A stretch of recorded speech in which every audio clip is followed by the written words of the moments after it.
ga jaz osebno priporočam, je življenjski stil popotnika. Ta popotništvo ima več vidikov.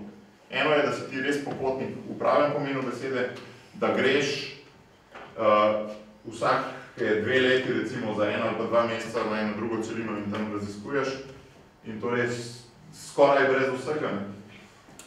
Drug vidik popotništva je pa to popotništvo skozi življenje. Kako grem jaz skozi življenje? Pa to spet ne pomeni tako, a ja, no, pa sva bila s to punco 5 let, pa pač je bil čas za jet naprej, pa sva bila z drugo, ne. To ni take vrste popotništva, ne. Popotništvo je eden od možnih življenjskih stilov, vedno na poti, nikoli na cilju. Da ti v življenju ne gledaš samo na udobje in na ta turizem, ampak je prav zaradi tega stvar bolj polna v življenju. Da ima potnik cilj, ampak ta cilj je prav pot.